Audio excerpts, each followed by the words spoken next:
Welcome to my channel Naidu గారి ఇంటి భోజనం. టుడేస్ రెసిపీ దోసకాయ మటన్. దానికి కావాల్సిన ఇంగ్రీడియంట్స్: టమాటో ముక్కలు, ముందుగా కుక్ చేసి పెట్టుకున్న mutton, ginger garlic paste, salt, పసుపు వేసి కుక్ చేసుకున్నాను.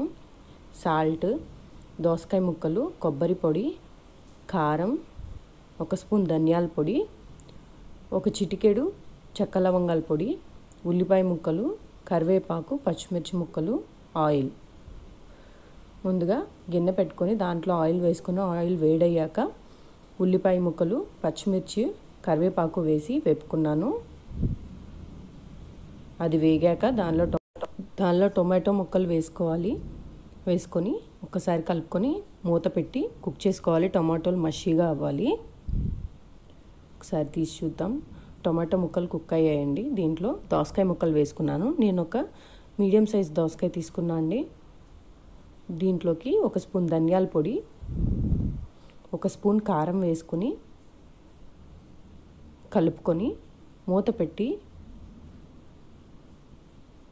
కుక్ చేసుకోవాలి. దీంట్లో మటన్ కూడా వేసుకున్నాను నేను. ఇప్పుడు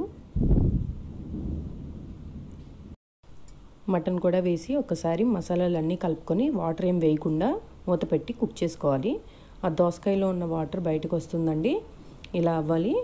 ఇలా అయిన తర్వాత ఒకసారి కలుపుకొని దీనిలో వాటర్ వేసుకోవాలి. కాస్త వాటర్ వేసుకొని సాల్ట్ చెక్ చేసుకొని కొంచెం ఇక్కడ నేను కొబ్బరి పొడి వేసుకుంటాను.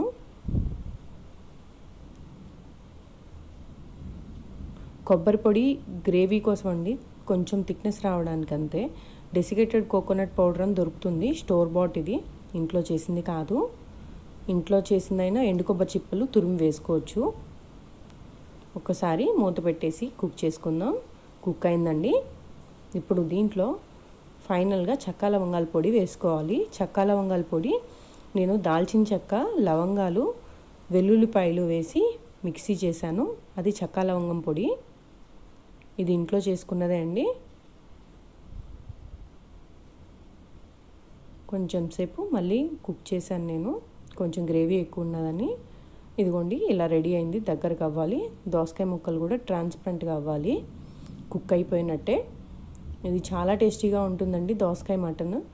ఒకసారి ట్రై చేసి చూడండి. రైస్లోకి చాలా బాగుంటుంది.